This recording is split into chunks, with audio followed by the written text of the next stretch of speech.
하나님이 어느 날 아브라함에게 나타나셨습니다. 아브라함아, 아브라함을 불러요. 너는 본토 친척 아비집을 떠나서 내가 보여줄 땅, 내가 지시할 땅으로 가라. 하나님이 가서 살라고 한 땅, 그 땅 이름이 가나안입니다. 가나안으로 이주하라는 것은 불신자에서 신자로 살라. 우리가 다 그 전에 불신자였지요? 지금은 신자지요? 네. 불신자에서 신자가 되면 어떤 특징이 있을까요? 불신자였다가 신자가 되면 어떤 특징이 있을까요? 그러니까 생각나는 게 뭐죠? 아, 주일날 교회 안 나가다가 교회 나가는 거지요. 그렇지 않습니다. 불신자 때는 내가 내 인생의 주인이지요. 그러나 신자가 되면 내가 내 인생의 주인이 아니라 누가 내 인생의 주인이죠? 하나님이 내 인생의 주인이 됩니다. 그러므로 그리스도인이란 가나안에 사는 사람이고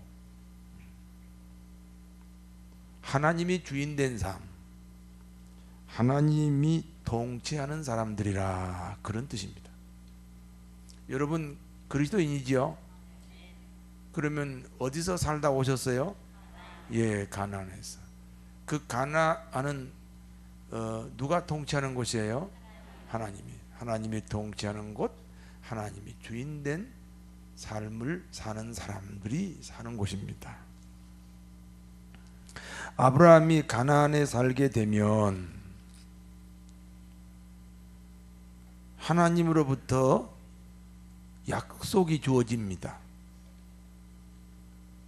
네 가지 약속이 주어져요. 첫째는 큰 민족을 이루게 한다 그랬어요. 두 번째는 이름이 창대하게 된다. 여러분, 이름이 어떤 경우는 이름이 좀 더러운 사람도 있어요. 누구하고 이름 딱 떠오르면 좀 더러운 사람 있죠? 부끄러운 이름 있잖아요. 그런데 우리가 가나안에 살면, 하나님이 주인이 되면, 하나님이 내 인생을 통치하면 아브라함에게 약속한 것처럼 우리에게도 동일하게 약속하신 줄로 믿습니다. 첫 번째가 큰 민족을 이룬다. 두 번째는 이름이 창대하게 된다. 이름이 아름다워져요. 이름이 빛나요. 그리고 세 번째는 너 자신이 복이다 이거예요. 여러분 잘 보세요. 우리가 잘 사는 그 개념이 잘 정리가 안 된 사람들이 너무 많아요. 내가 식당을 해서 돈 번다. 내가 슈퍼를 해서 돈 번다. 내가 어떤 기업을 하나 만들어서 돈 번다. 천만의 말씀이에요. 슈퍼에서 돈 버는 게 아니고 사람이 복을 받아요. 복을 받은 사람이 슈퍼를 하면 잘 되는 거예요. 복을 받은 사람이 식당 하면 잘 되는 거예요. 식당에서 돈 버는 게 아니고 복을 받은 사람이 식당 하니까 복을 받는 거예요. 기업이 내게 복 주는 게 아니고 내가 복 받은 사람이요. 내가 복이요. 내가 복 받은 사람이니까 이 복 받은 사람이 뭘 해요? 기업을 하니까 돈을 버는 거예요. 여러분 자신이 복을 받으시기 바랍니다. 그리고 네 번째가 절대 보호입니다.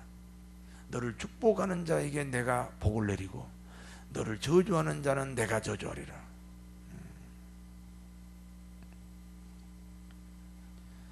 아브라함에게 약속한 이 네 가지 복이 동일하게 저와 여러분에게도 주어진 줄로 믿습니다. 아브라함은 이 약속을 받고 가나안에 들어갑니다. 기독교인이란 아브라함의 약속이 있는 사람이라니까요.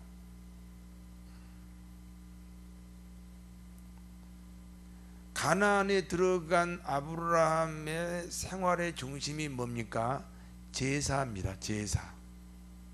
우리 기독교인의 삶의 중심이 예배이어야 한다 이 말입니다.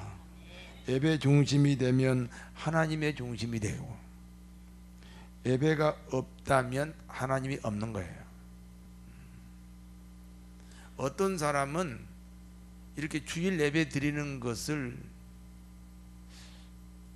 뭐 서비스 차원으로 생각하는 사람도 있어요. 부인이 토요일부터 비율을 맞춰가지고 미안하니까, 대접 받았으니까 미안하니까 그냥 따라 나오는 거예요. 부인이 말이요, 빨리 와요. 그러니까 아주 뒷짐을 지고 가지 않냐. 걸음이 얼마나 느리는지 말이죠. 또 친구가 또 이렇게 설득해가지고 교회 나오니까 그 친구의 그 사정을 좀 내가 들어주는 마음으로 교회 온 사람도 있다니까.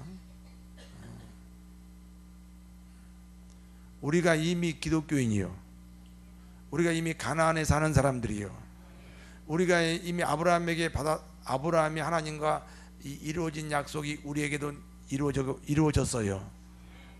첫째가 뭐라고 그랬어요? 큰 민족을 이루고, 두 번째가 이름이 장대하게 되고, 세 번째가 너 자신이 복이고, 네 번째가 절대 보호. 이 약속을 받은 우리 그리스도인은 우리 중심 생활이 예배 중심이어야 한단 말이에요. 기다리고 기다리는 시간이 돼야 돼요. 믿습니까? 기다리고 기다리는 시간이요. 덥기는 뭐가 더워요. 예배 드릴까 말까 하니까 엄청 더운 거야 지금. 생각이잖아요, 생각. 여기다가 정성을 쏟아봐요. 온 마음과 뜻과 힘을 다하여 하나님께 올려봐요. 이 예배를 받으셔야 여러분 인생에 복이 올 줄로 믿습니다.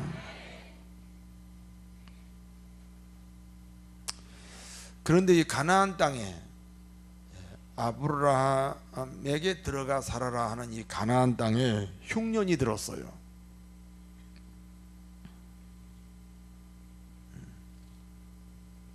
그래서 아브라함이 애굽으로 피난을 갑니다. 이 애굽이라고 하는 나라는 참 신기한 나라예요. 지금 이집트지요. 나일강이 한가운데로 흐르는데 강수량이 1년에 30mm밖에 안 돼요. 우리는 보통 비 한 번 오면 100mm 이상 되잖아요. 30mm, 겨우 좀 이슬 좀 내려요. 그런데 그 나일강 물이 얼마나 풍부한지 12개월 중에 4개월은 홍수로 범람해요. 그래서 나일강을 중심으로 그 30km는 강수량은 없지만 그 나일강에서 흐르는 물이 너무너무 풍성해서 이 지구 역사에 흉년이 든 적이 없어요. 그래서 가나안 땅에 흉년이 들어 아브라함이 이 식량이 있는 애굽으로 피난을 온 거예요. 아브라함이 겪게 되는 흉년이 지금 우리가 사는 이 시대하고 어떤 연관이 있는 줄 아십니까? 아브라함이 겪었던 그 흉년이 우리가 사는 지금 우리하고 어떤 연관이 있느냐 그 말이에요. 그걸 설명하기 위해서는 유엔 사무총장 반기문 씨 이야기를 해야 돼요. 여러분 반기문 씨 아시죠? 그가 2014년 신년사에 이런 글을 썼어요. 건물은 높아졌지만 인격은 더 낮아졌고, 고속도로는 넓어졌지만 시야는 더 좁아졌다. 소비는 많아졌지만 기쁨은 더 줄어들고, 집은 커졌지만 가족은 더 적어졌다. 생활은 편해졌지만 시간은 더 부족하고, 가진 것은 몇 배나 되었지만 소중한 가치는 몇 배나 줄어들었다. 학력은 높아졌지만 상식은 더 부족하고, 지식은 많아졌지만 판단력은 더 모자란다. 전문가들은 늘어났지만 문제는 더 많아졌고, 약은 많아졌지만 건강은 더 나빠졌다.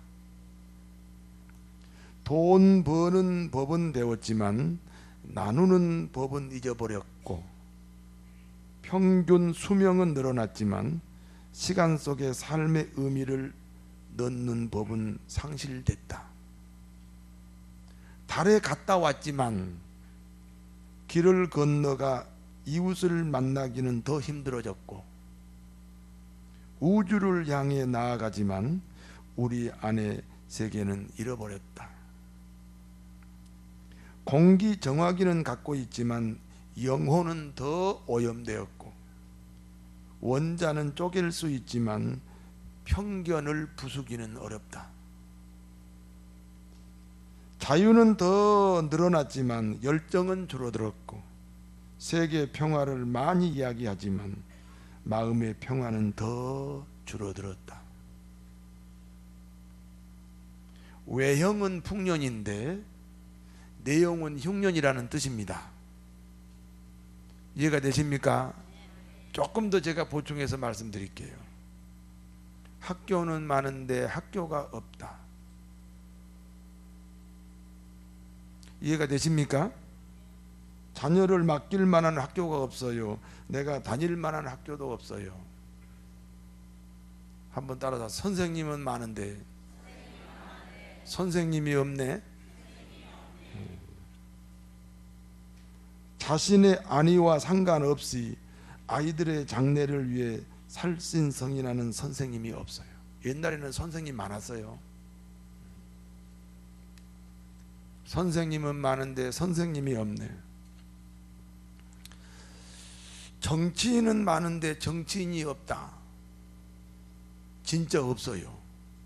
국무총리 한 사람 뽑는데 너무 어려워요. 대통령이 그 어마어마한 권한을 가지고, 권세를 가지고 뽑아도 뽑을 수가 없어요.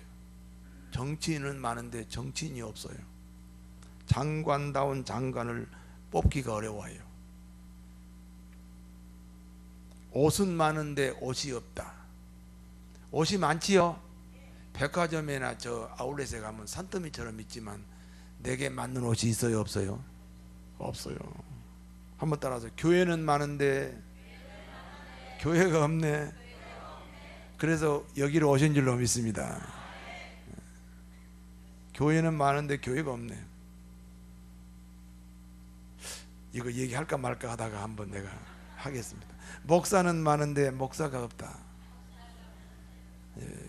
그래서 여기로 오셨지요? 기독교인은 많은데 기독교인이 없다. 하나님의 말씀은 많은데 하나님의 말씀이 없다. 북한 동포들은 외형적인 흉년을 겪고 있다면 우리 남쪽 사람들은 풍요 속에 흉년을 겪고 있어요. 우리 북쪽 사람들은 밖에 흉년이 들었다면 우리 남쪽 사람들은 안에 흉년이 들었어요. 아브라함이 겪고 있는 흉년을 우리도 지금 동일하게 겪고 있다는 사실을 깨달아야 돼요. 아브라함은 흉년 때문에 애굽으로 피난 갔어요. 가나안에서 애굽으로 갔다는 것은 신앙을 버렸다는 뜻이에요. 하나님의 통치를 거절했다, 그런 뜻이라니까요. 애굽 땅으로 피난 간 아브라함에게 고민이 하나 있어요. 아내가 너무 아름답게 생긴 것 때문에 고민하는 거예요. 아내가 너무 아름답게 생겼잖아요. 이 소문이 애굽 나라 임금에게까지 들리면 임금이 사례를 자기 부인 삼으려고 할 거 아니에요. 그러면 누구를 죽여야 돼? 남편인 아브라함을 죽여야 되잖아요. 그러니까 아브라함이 걱정이 태산이야. 이렇게 내 아내가 이쁜데 틀림없이 바로 왕이 내 아내가 탐나서 나를 죽일 것이다. 그래서 사람들에게 아내인 사례를 누구라고 소개하지요? 누이 동생이라고 소개합니다. 누이 동생이라고. 여러분 그래 본 적 있어요? 혹시 자기 아내를 누이 동생이라고 속인 적 있어요? 그만큼 잘생겼어요?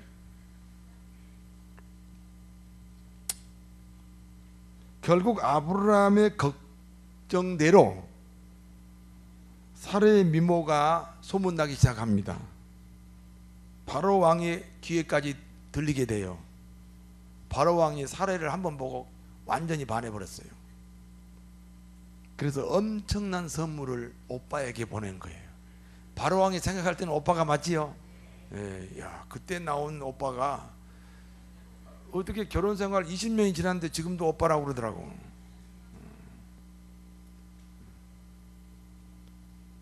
바로 왕이 이제 오빠인 아브라함에게 엄청난 선물 공세합니다.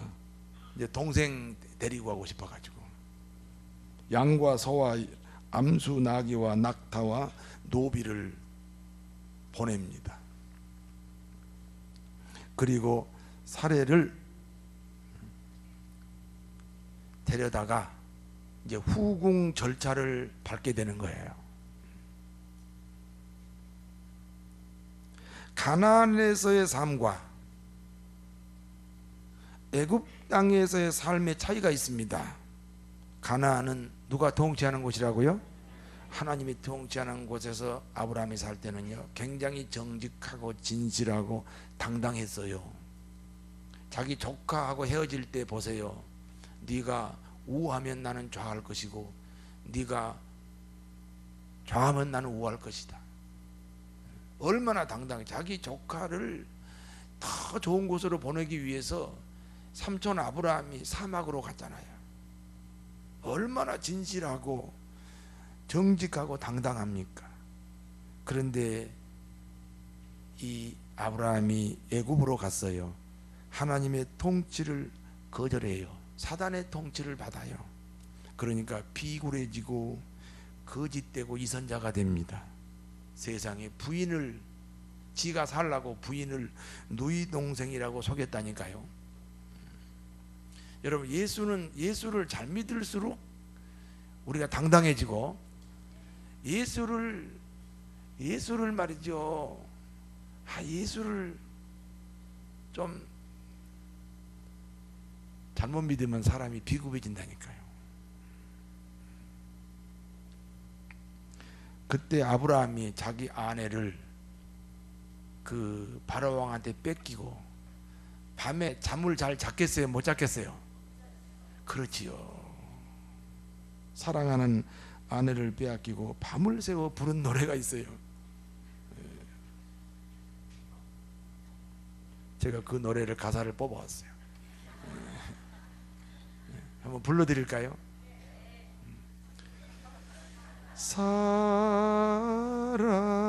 사랑을 팔고 사는 꽃바람 속에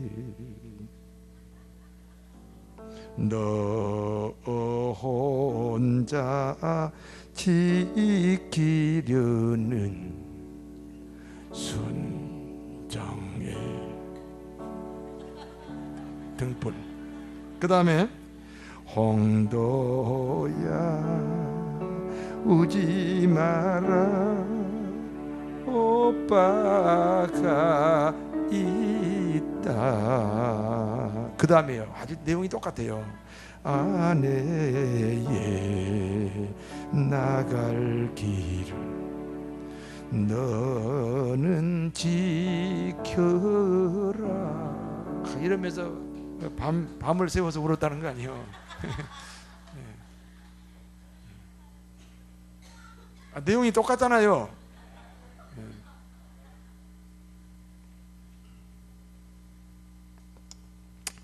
하나님은 바로 왕에게 재앙을 내려요. 아브라함의 아내를 데려간 것 때문에 하나님이 바로 왕에게 재앙을 내립니다. 하나님은 아브라함과의 약속이 있었지요. 약속 4가지가 뭐였죠? 큰 민족을 이루고, 그 다음에 이름이 장대하게 되고, 너 자신이 복이고 너를 절대 보호한다. 너를 축복하는 자에게 내가 복을 내리고 너를 저주하는 자에게 내가 저주한다. 하나님은 아브라함과의 약속을 지키기 위해서 바로 왕에게 재앙을 내린다 이 말이에요. 너를 축복하는 자에게 복을 내리고 너를 저주하는 자는 내가 저주한다. 밤을 새워가지고 사라 때문에 이 노래를 부르면서 이 슬퍼하는 이 아브라함을 위해서 하나님이 바로 왕에게 재앙을 내린단 말이에요.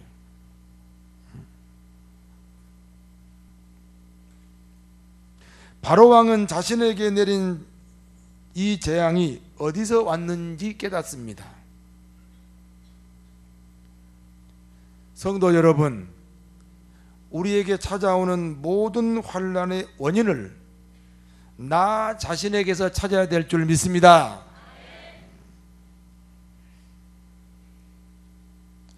아브라함의 누이 동생을 후궁으로 결정하고 절차를 밟을 때부터 이 바로 왕에게 지금 재앙이 왔단 말이에요. 그래서 아브라함이 뒷조사를 하기 시작합니다. 알고 보니까 사레가 누이 동생이 아니고 누구예요? 아내라는 거예요. 그래서 바로 왕은 아브라함을 불러 사과하고 미안하다 사과하고 사례를 돌려보냅니다. 그리고 그때부터 이 바로 왕은 자기 권력을 이용해서 아브라함의 보호자가 되기 시작합니다. 전화위복이죠.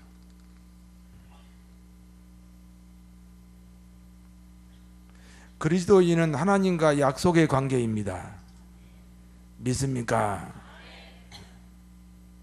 신자의 특권이에요. 아브라함이 애굽으로 간 것은 하나님에 대한 배신이죠. 약속이라는 것은 쌍방간에 이루어져야 되잖아요. 아브라함과 하나님이 이 쌍방간의 약속을 지켜야 되는데 아브라함 쪽에서 약속을 파기했잖아요. 가나안 땅에 살아라. 하나님의 통치를 받아라. 하나님이 네 인생의 결정권자로 살아라. 그러면 큰 민족을 이루고 이름이 장대하게 되고 복의 근원이 되고 절대 보호한다고 이렇게 약속했는데 지금 아브라함이 가나안을 떠났으니까 아브라함 쪽에서 지금 약속을 파기한 거예요. 그러나 아브라함은 비록 약속을 파기했으나 하나님은 그 약속을 바꾸지 않습니다.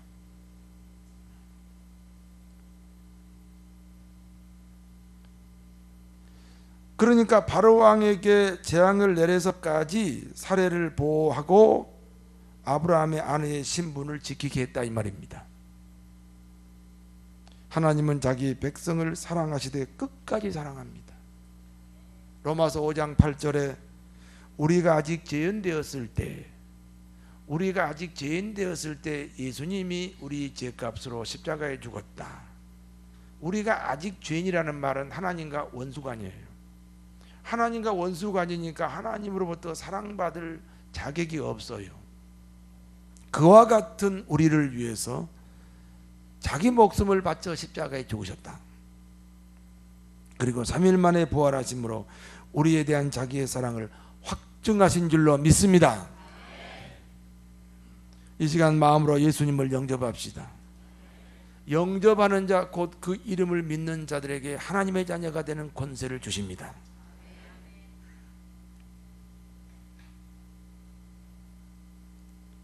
약속이라는 것은 쌍방간에 이루어져야 되지만 아브라함이 이미 약속을 파기했어요. 애굽 땅에 갔잖아요. 먹고 사는 문제 때문에. 그러나 하나님은 변하지 않으세요. 지금도 여러분을 사랑하시고 끝까지 사랑하십니다. 자기 아들을 십자가에 매달아 죽이기까지 사랑하십니다. 우리 인간은 연약하여 약속을 파기하는 배반이 있을지라도 하나님은 변치 않고 그 약속을 지키십니다. 우리가 사는 시대가 비록 흉년든 세상이라 할지라도 애굽 땅에 가지 말고 하나님이 살으라고 하는 가나안 땅 끝까지 지켜서 하나님의 약속을 받아내는 믿음의 사람들이 다 되시기를 진심으로 축원합니다. 기도하겠습니다. 거룩하신 아버지,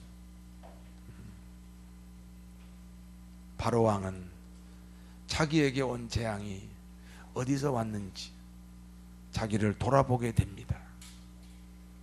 우리는 혹 인생을 살아가다가 환난을 당할 때가 있고 고난을 당할 때가 있고 가족 중에 어려움을 당한 사람도 있습니다. 나 때문이다.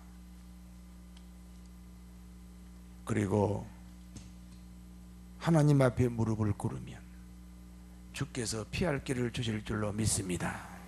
바로 왕은 비록 기독교인이 아니지만 이 재앙이 어디서 왔는가? 내가 아브라함의 누이 동생 사라를 데리고 온 다음부터다. 그리고 돌려보내면서 그의 보호자가 되고 그를 축복하게 된 줄 믿습니다. 비록 아브라함은 하나님과 약속을 파기했지만 하나님은 그 아브라함의 배신을 보지 아니하시고 끝까지 사랑하시고 그 애굽 땅에까지 쫓아가셔서 그 가정을 지키게 하시고 보호하시는 하나님인 줄 믿습니다. 이제 그 하나님을 우리가 마음에 품고 아브라함에게 했던 그 약속, 우리의 삶을 통하여 그대로 드러나도록 축복해 주옵소서. 예수님 이름으로 기도하옵나이다. 아멘.